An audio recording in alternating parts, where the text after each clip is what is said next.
يلا يا ريحان اضرب القطه دي في الخلاط وخرط كده بصلتين وقطعي معاهم قرن فلفل وحطيهم على النار يا دوبك يتشوحوا كده والبصله تصفر. انزل عليهم على طول بالقطه المتصفيه. يلا يا حبيبتي. يما ماني كنت اني قعدت روقت معاك البتنجان والكوسه والفلفل دي، وكانت صفيه قامت قلت يعني للمحشي. انا خايفه يعني التجليه تطلع مش حلوه. خلاص يما هقوم اني هقوم انا اضرب القطه في الخلاط واعمل التسبيكه بتاعه المحشي، وخلي الحانه تقعد هنا تجوج معاكي. لا يا بنتي يا صفيه خليك انت هنا، هي صغيره مش كلها شهر ان شاء الله هتبقى في بيت جوزها، ما ينفعش.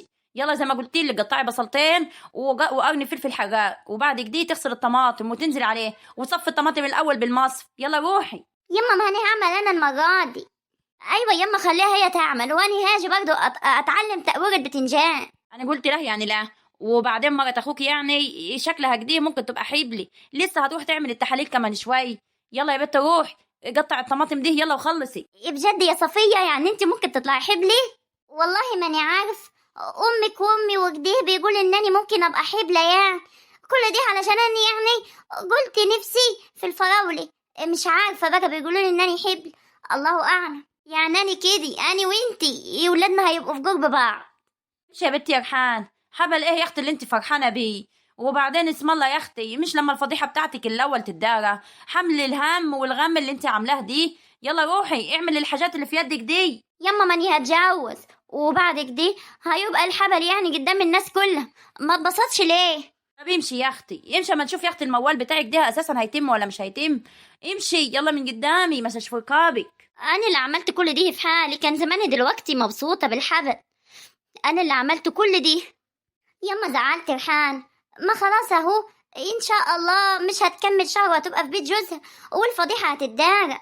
اسكت يا بنتي تزعل ولا تنفلج اللي جايبالنا الفضايح دي وخلت راسي وراس اخواتها في الطين.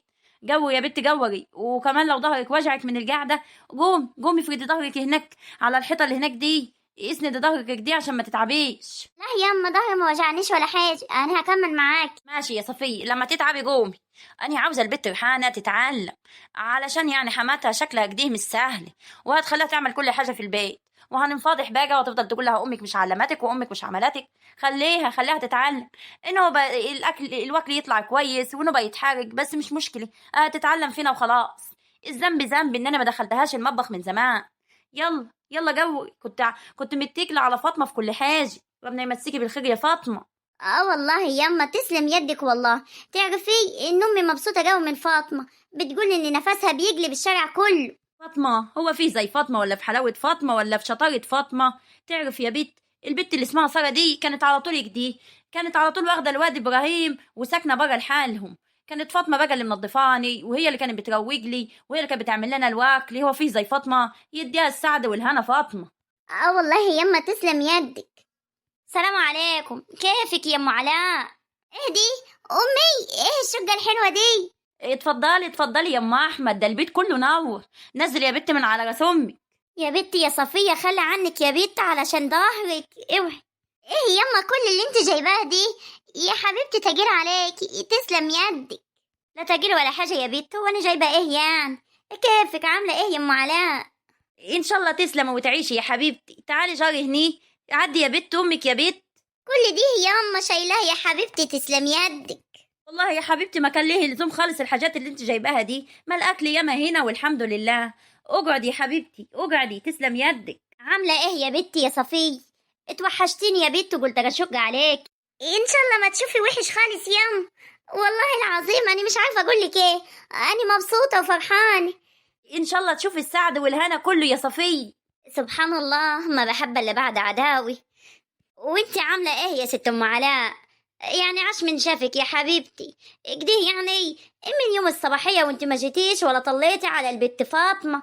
ليه يا اختك دي؟ فيه ايه؟ انت زعلانة منا ولا ايه؟ لا والله يا حبيبتي بس شغل بقى، وانا بكلمها على طول في التليفون وبسألها عليكي. اوعي تكون البت دي مش بتوصل لك سلامي. لا ازاي ده انت زين ما ربيتي، هو فيه زي فاطمة وشطارة فاطمة؟ الله اكبر عليه زي العسل. وانت كمان يا حبيبتي تسلم يدك والله زيد ما ربيتي البت صفية دي حتة عسلية دي. ربنا يبارك لك. بقول لك ايه ياما تشربي ايه؟ تشربي ايه ياما انت كمان؟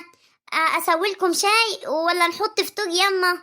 لا يا بيت انا لسه فطران، فاطمة ربنا يديها الصحة والعافية، نزلت وفطرتني من الصبح. تسلمي يا حبيبتي، لو هتعملي شاي ماشي. وانتي ياما عملك ايه؟ ماشي يا بنتي، اعملي لي شاي مع عمك. خلاص ماشي، هعمل لكم شاي. شفتي يا ام احمد البت صفيه شكلها حبلي، والله ده انا مبسوطه لها قوي. اه والله يا حبيبتي، يتربى في عز ابوه يا رب. ان شاء الله حبلي. عقبال فاطمة ان شاء الله ربنا يرضيها كده ونطمن عليه. ان شاء الله يا حبيبتي. وريني كده يا حبيبتي بتعملي ايه؟ انها لفين المقواج دي هقور معاكي. والله ما انت حاطه يدك في حاج، انت تقعدي كده لحد ما تعمل لك الشاي تشربي كده وتاخدي بنتك وتطلعوا على فوق، تقعدي مع بنتك زي ما انت عايزه. يا اختي هو انا ما بعملش في الدار ولا ايه؟ وبعدين ده البت فاطمة والله مش مخلياني احط ايدي في الياسمين. والله البت فاطمه دي غلبان، وانت كمان غلبانه يا ام احمد. تسلمي وتعيشي يا حبيبتي. بقول لك ايه صوح، انا سمعت ان البت ريحانه يعني جارته فتحتي. ايوه ايوه، وجارينا فتحتها فعلا، وان شاء الله هتخش على طول في مسافه شهر. ربنا يتمم لها على خير يا حبيبتي. ولد مين يعني؟ ولد يعني جماعه ناس من نحايا دي، اسمه ابو سريع. ولد ابو السريع، ولد ابو السريع. اسمع عن العيله دي، بس الصراحه يعني ما اعرفش عنهم حاجه. كل واحد بقى بياخد نصيب. خلصي بس انتي يا بنتي يا صفية. صفية. نعم يما بعمل الشاي. لا يا بنتي ما تعمليش حاجة، خدي امك واطلعي فوق على شقتك اقعدوا يعني شوية كده. يلا يلا يا ام احمد. والله يا حبيبتي ما يحصل، انا هعمل معاك البتنجان. خيوبا علي نسيت الست حسنات بره. يا رب لا تكون مشيت كده ولا كده. بالله عليك يا فاطمه قولي للست حسنات تدخل، انا مش عارفه ده كله بتقلع في الجزمه. واه يما، هو انت جايبه معاك الست حسنات؟ امال هعمل ايه يعني؟ جبتها معايا والله. يا بنت شوفيها كده طل عليه. مين الست حسنات دي؟ حاضر يام. واحدة جارتنا يا ام علاء، كبيرة في السن يعني ربنا معاه. ولادها واحدة قاعدة في أسوان والتاني قاعد في مصر، وهي مش عايزة تسافر معاه. وقلت لهم خلاص سيبوها قاعدة معايا وبناخد حس بعضيني. ايوه ايوه يا حبيبتي، ربنا يقدرك على فعل الخير يا ام احمد. إن شاء الله تعيشي يا حبيبتي. سلام عليكم يا جماعة. ايه دي؟ ايه اللي انتوا بتعملوه دي؟ أنا عاوزة ألعب معاكم. يا دي العيبة يا ولاد، هنلعب؟ احنا بنلعب في ايه يا ست حسنات؟ ده دي واكل ما بنلعبش. اماني كمان عاوزة اقعد اعمل معاكم الوكل دي. لفيني عصاي، عايزة ادور معاكم البتنجان والكوسي. ايه دي يا ست ام احمد، بتتعاملوا معاها ازاي يا اختي؟ يا حبيبتي اسم الله عليكي، دي مش لعب، واحنا مش بنجوج يعني بعصيان، احنا بنجوج بمجاوير. قولي لها حاجه يا ام احمد. ايوه وبعدين انت مين؟ انا اول مرة اشوفك. في ايه بس يا ست حسنات؟ تعرفي فاطمة مرت ولد احمد اللي حضانة في الدار؟ ايوه ده بنت عسلية قوي، انا بحبها. ايوه هي دي بقى امها، الست ام علاء، سلم عليه. ماشي ايه كيفك يا ام حسين؟ يلا بقى هاتيلي البتاع اللي انتوا بتقوروا بيه دي، انا بحب اجور البتنجان والكوسي. ام حسين مين بس يا ست حسنات؟ لا اله الا الله، بقول لك ام علاء. يا ست سيبيها، ام حسين ام حسين، اقعدي يا حاج اقعدي. ماشي يلا بقى هاتوا اللي انتوا بتعملوه دي، هاتوه هنيه على رجلي. رجلي ايه بس؟ لا اله الا الله. خدي يا بنت يا فاطمه، خدي الحاجه دي دخليها جوه في المطبخ، كمليها انت والبت ريحان. الست دي هتبوظ كل حاجه عملناها وهتخرم البتنجان. خدي. هاتيها يا دعاء، انا عاوزه ادور البتنجان دي، هاتيه. لا اله الا الله، انا مش دعاء، انا صفي، انا داخله جو. اكده يا نجيه مش تخليني انني اكل، بتشيل الصينيه الوكل من قدامي. معلش حقك علي، اصل الوكل دي متلج، البت راحت عشان تسخنه. الوكل سخن، راحت عشان تبرده. ماشي، اما اشوف الصينيه اللي ورايا دي ايه. انت بتشيل الصينيه ليه يا ست انت؟ هاتي يا ست معواطف. والله ما هزاك، ده بجد وبجد وحقيقي. ايه اللي انت بتعمليه دي؟ انا داخله جو وهتخرب لنا الحاجه كلها. الله يعينك ويقويك يا ست ام احمد. قومي يا نجي، الناس اللي هنيه عفشين مش راضيين يوكلوني. قومي نروح هناك حدا فاطمه. لا اله الا الله، الاكل دي هناي. هتاكلي ايه بس يا ست حسنات؟ وبعدين دي ضربت بنت صفيه، مش انت بتحبي صفيه وقلتي عاوزه اجي اطل معاك عليه ايه؟ ايوه امال فين بقى صفيه وحشان البت دي؟ ما كانت هنيه يا ست حسنات. كانت هنيه فين يعني؟ كانت قدامك دلوقتي يا ست حسنات. يا بنت اللي كانت هنيه البت ولاء، حتى قلت لها زيك يا دعاء ما ردتش علي. يا ست انت اللي كانت هنيه ولاء. يوه كانت البت والله انا نسيت. بصي خليكي قاعده بقى اهو، سابونا وقام. خليكي بقى لما ربنا يبعت فرجه. ايه بس ياما اللي خلاك تجيبي الست حسنات معاكي؟ وبعدين من متى بقت بتنسى دي؟ ده انا كنت سايباها بعجلها يعني. هعمل ايه والله يا بنتي، لولا ابنها اسلام سابها حداي، وهي شطه معايا في كل حيت. كل ما اروح السوق تيجي معاي، اروح على اخواتك تيجي معاي. هعمل ايه؟ خليه. ايوه ياما انا بقول لك يعني من متى بقت بتنسى دي؟ يا بنتي يا ما كبرنا يا ما صغرنا، هنعمل ايه يعني؟ لا تكون يعني تكون حماتك اتضايقت منها ولا حاجه. لا ياما اتضايقت ايه؟ هي اللي قالت لي يعني خد امك واطلعي فوق. يا بنت ما انا ما كنتش عايزه اطلع والله، لولا ان انت اصريتي. والصراحه يعني الست حسنات مش قاعده ساكته تحت، قلت بدل ما تخرب لهم الحاج عامه هقوم امشي. ياما تمشي ايه؟ ما انتش ماشي. واني كمان على اخواتي يجي يقعدوا معايا شويه. لا يا بنت ما ينفعش، وبعدين الدنيا تضرب تيجي لتحت، ما ينفعش تسيبي حماتك كده وتطلع. انا مش هكمل 10 دقايق واخد الست صفيه ونيم. كيفك يا بنتي يا ولاء؟ ما جيتيش سلمتي عليا ليه وخدتيني في باطي؟ يوه يا ست حسنات قلتلك دي صفيه. اسبيها اسبيها ياما. ولاء مش مشكله. انت عامله ايه؟ انت عامله ايه يا بنتي يا دعاء؟ طيوبا بجد دعاء. ماشي الحمد لله كويسه. انت اللي صحتك عامله ايه؟ الحمد لله كويسه يا ايمان. كده ما تجيش تطلع على امك، بقالك اكتر من سنتين ما تجيش وسايباني عند الست اللي هناك دي معذباني. ما بتقدرش تعمل لي واكله ولا تعمل لي اي حاجه يا ايمان. كده تنسى امك. يوه ايمان مين دي؟ بنتي صفيه. وبعدين كده يا ست حسنات انا مش بقدر اعمل لك واكل ومش بعمل لك اي حاجه. لا ما انا بقول لها كده علشان تيجي تاخدني. انا بحب ايمان. كده يا ايمان انا اللي اجي اطل عليكي. خلاص يما سيبيه. ماشي يا حبيبتي اديني جيت لك اهو، وقريب ان شاء الله هاجي اخدك ونفتح الدار ونقعد فيه. تفتحي دار مين يا صفيه وتقعدي فيه؟ ايه دي؟ هو انا وانت قاعدين نحنا يعني؟ هو انت مين؟ ايه الست اللي انت جايباني حداها دي يا نجي؟ شفتي بقى يا صفيه الغلب اللي انا قاعده فيه؟ كل شويه على كده، شويه تفتكرني وشويه تنساني وشويه تقول لي يا ايمان وشويه تقول لي يا صابرين. انا خلاص ما بقيتش فاهمه اي حاجه. الله يعينك يم. بس الاجر من عند الله بقى. بقول لك ايه، انا اخش اعمل لكم اي حاجه كدي تشربوه. اكدي يا ايمان تسيب امك وتمشي وانا بكلمك، ما طمرش فيك التربيه يا بت. لا اله الا الله. هو اني مين بالظبط؟ صبرني يا رب. وهي نجيه مالك يا بت مكشره ليه كدي؟ البت اللي جوا دي زعلتك؟ لا يا ست حسنات ما فيش حد زعلني، انا قاعده اهو، داني مبسوطه، داني فرحانه. ايوه فرحانه ليه بقى؟ مبسوطه علشان حبل البت صفيه. وانت مش قلتي لي ان احنا رايحين عند صفيه؟ انا نفسي اشوف. قومي خلينا نروح. نروح فين يا ست حسنات؟ يوه ما احنا قاعدين حدا اهو. يوه هو مش دي بيت ايمان بنتي؟ لا اله الا الله. دي بيت ايمان.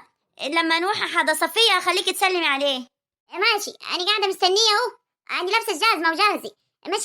ماشي خليكي لابسه الجزمه وجاهزه انتي. لا اله الا الله، ده هتطير البوج اللي فاضل في نافوخي. يما اعمل للست حسنات شاي زيك ولا احط لها عصير؟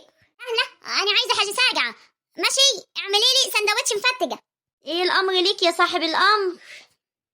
بقول لك ايه يا امتي، انت لسه زعلانه مني؟ لا يا بنت وهزعل منك ليه؟ انا زعلانه عليكي واللي وصلت له يا ولاء. بس يا عمتي انا ما بقيتش اجيب سيره الحلم دي تاني لحسام. ماشي يا ولاء، ربنا يهديك يا بنتي ويكملك بعقلك. ماشي يا عمتي. بس في حاجه جديده كنت عاوزه يعني اكلمك فيه عشان تكلمي حسام. ايه هي يا بنت؟ كنت عاوزه ايه؟ قولي. كنت عاوزه اكلمك يعني ان انت تكلمي حسام ان هو يعني يخليني اروح اجيب لبسه انا واللي ولاده وكدي علشان فرح واحده صاحبتي، ومش هينفع يعني انني اروح باللبس يعني القديم اللي حداني انا واللي ولاد. وانت يا بنت عارفه ان اليومين دول جوزك يعني الدنيا حلوه معاه ولا ايه؟ وبعدين هو انت جايه لي انا اللي اكلمه ليه؟ ما حداكي فوق اهو، اطلعي وكلميه. لا يا عمتي ما انت مش واخده بالك. انا كلمته قبل موضوع الحلم يعني، وهو قال لي لا انا مش هجيب، لسه جايب لكم لبس وكدي. بس يعني دي كان ساعة فرح البت صفية وما ينفعش يعني ان احنا نلبسه تاني. ليه يا بنت؟ اللبس هيعيط يعني؟ هيقولك ما تلبسنيش؟ ما تلبسه. لا يا عمتي اصل صاحبتي دي شايفه حالها يعني، وهي حفظت اللبس اللي انا كنت لابساه في فرح اختي صفيه، فما هينفعش يعني. على الاقل يعني يجيب لي انا فستان ومش لازم العيال. طول عمرك يا بنتي بتحبي نفسك. لا يا عمتي، مش حكاية انني بحب نفسي، بس دول يعني هيبقوا قاعدين يعني اصحابي وزمايلي وكده، وانا يعني مش عايزة ابقى اقل منهم. لكن الولاد عادي ممكن اخدهم معايا او ممكن اسيبهم هني، مش فارقة يعني. فهمتي؟ والله يا بنت انا هكلم جوزك واشوف، لو الدنيا كويسه معاه واداكي تروحي تجيبي فستان كنبي، مش اداكي خلاص شوفي حاجه عند اختك دعاء ولا اختك صفيه. ما هي اختي صفية لسه يعني متجوزة جديد وجديد، ومش عاوزة الصراحة انني استلف منها حاجة. ودعاء حفظت كل اللبس اللي حد اختي. انا عايزة اجيب فستان، يعني انا عايزة حسبتك دي 1500 2000 جنيه. يخرب بيت سنينك يا بنتي، ما انت عارفه ان جوزك مش معاه اليومين دول، يعني عامه انا هكلمه، بس على قد بقى الفلوس اللي يدهاني، مش شرط يعني 1500، حاولي يعني تجيبي حاجه جديده متهاوده. بس يا عمتي كلميه وربنا يقدم اللي فيه الخير، اصلاني مش ليا عين يعني بعد اللي حصل دي افتحه في اي حاجة. رايحة فين يا عمتي؟ مش هتطلعي فوق تكلمي حسام؟ لا يا بنتي لما ينزل شويه ونازل هيروح فين يعني. يا ربي يا حسام توافق. بقول لك ايه يم، كنت عاوز اتكلم معاكي كلمتين كده. قول يا فايز عاوز ايه؟ فيا كلمتني يما، وكانت عاوزه اوضه يعني جنب الاوضه بتاعتي، فاني بقول انني ممكن اخد الاوضه بتاعت اخويا ناصر، افتحها على الاوضه بتاعتي، نحط فيها انتريه ولا كده، ونعمله مطبخ ونعمله حمام لوحده ليا يعني انا ومرتي. لا يا فايز، اوضه اخوك ناصر دي انا مخليها لما اخواتك البنات بيجوا بيقعدوا فيه. ليه بقى؟ هي تيجي تقعد في الاوضه بتاعتك، والحمام والمطبخ حدايا بقى اهو، انتوا اساسا هتقعدوا معاي، يبقى فايدتها ايه بقى؟ ان انا اعمل لك حمام ومطبخ منفصلين، وبعدين هي من اولها تتشرط علينا، مش كفايه ان احنا هنصر عليه ايه؟ ما ينفعش الكلام اللي انت بتقوليه دي، انا كده هنحبس، مش فيها حاجه يعني لما تديني اوضه اخويا ناصر. ولما اخواتك البنات يجوا بقى هيقعدوا فين؟ هيجوا يقعدوا في القاعه بتاعتك جوه انت ومرتك. ما خلاص بقى، اوضه اخوك ناصر دي اخواتك البنات بيجوا، ما انت عارف بيجوا يبيتوا معانا بالاسبوع، يو احطهم فين يعني؟ يا ستي ساعتها انا هخلي حنا تروح تبيت الاسبوع دي حضمها يعني، وبعدين يبقى اخواتي يخشوا يبيتوا في الاوضه بتاعتي جو، ما فيهاش حاجه. بالله عليك يما، انا كده هنحبس يما، انا هروح في داهيه. يا سلام بقى، انت هتقول لمرتك امشي عشان اخواتي جايين؟ انت بتضحك عليا ولا على روحك يا فايز؟ ما يما، ما انت لازم تشوفي لي حل في المصيبه اللي انا فيها دي. استنى يا واد يا فايز. نعم يما، وافقتي؟ وافقت، هعمل ايه؟ هخليك تنحبس يعني؟ اقول لهم موافقين. ربنا يخليكي ليا يما، وانا هنزل اشوف اوضه نومك دي نص عمر وانتريه نص عمر ونحطه وخلاص. ماشي، بس الحمام والمطبخ مش هعمل لك لوحده، معيش يا اخويا اصرف انا المصاريف دي كلها. خلاص خلاص مش مشكله يما، المهم ان الاوضتين المشكله بتاعتهم اتحلت. بقول لك ايه يما كمان، ان شاء الله يوم الخميس هنكتبوا الكتاب، والخميس اللي بعده هندخله. وهما متسربعين على ايه كده؟ ما انت عارفه يما، علشان حبل ريحانه وكده، فما ينفعش. ماشي، يلا انا هروح علشان ادور كده على واحد يجي يفتح لي الاوضتين على بعضهم، وكمان زي ما قلت لك كده هروح ادور على اوضه نوم نص عمر كده، وكمان على انتريه. يا اخويا لو كنت جرست عليهم شويه كانوا وافقوا على الاوضه، هما طايلين. انا مش عارفه البت اللي اسمها صفيه دي طلعت لنا من انهي داهيه. بكره البت اللي اسمها ريحانه دي تيجي بقى وتشيل هي وتحط وتنظف، مش كفايه سطرنا عليه؟ تعالي اتفضلي يا ست فتكات، اول مرة اجي حداكي يا دعاء. بسم الله ما شاء الله ولا قوة الا بالله، شقتك جميلة قوي يا دعاء. ماني على طول كنت بقولك تعالي نطلع نقعد فوق يا ست فتكات، ما كنت جبتي دي. بس بسم الله ما شاء الله الشقة بتاعتك جميلة يا دعاء، انت اللي عينيكي زي العسل يا ست فتكات. اتفضلي قولي لي بقى يا ست فتكات، انتي تشربي ايه، بارد ولا سخون؟ والله يا دعاء مليه اي لزوم، تعالي اقعدي هنا، ما احنا لسه واكلين وشاربين تحت حدا حسني. لا والله ما تيجي لازم تشربي حاجة، اجيب لك حاجة ساقعة؟ مش له لزوم خالص يا دعاء والله. يوه واحنا هيجينا اعز منك؟ لا والله ابدا لازم تشربي حاجة. خلاص يا دعاء اللي تشوفوه يا حبيبتي. ماشي، بقول لك ايه، 5 دقايق وراجعالك. بقول لك ايه يا بنتي اسماء، تنزلي على طول ايديها على البقاله اللي تحتين، تجيبي واحده حاجه ساقعه. عاوزاها حاجه ساقعه ايه يما؟ هاتيها يا بنت، هاتيها ايه، هاتيها برتقال، وهاتينا كمان من المقله بتاعت اللب، هاتينا لب، وهاتينا دور عشان اعمل لكم فشار. يلا في ثواني الاقيكي هني، الست فتكات قاعده اهي. يلا يا حبيبه امي. ماشي يما، بس بقول لك ايه، انا هجيب الحاجه الساقعه وخلي احمد يروح يجيب اللب علشان هو بعيد وانا مش قادره. لا يا بنت، احمد بيذاكر، لكن انت خلصتي مذاكره وخلصتي امتحانات. يلا يا قلب امك، يلا يا حبيبتي. ماشي يما، بس لو فات حاجه انا هاخدها، اجيب لي حاجه. خيوبا على طولك دي، محدش بيعرف يضحك عليكي يا اسماء. ماشي، اللي يفيد يا ست خديه. والله يا دعاء مليه لزوم خالص. اقعدي يا بنتي يا اسماء، هو اني غريبه ولا ايه يا دعاء؟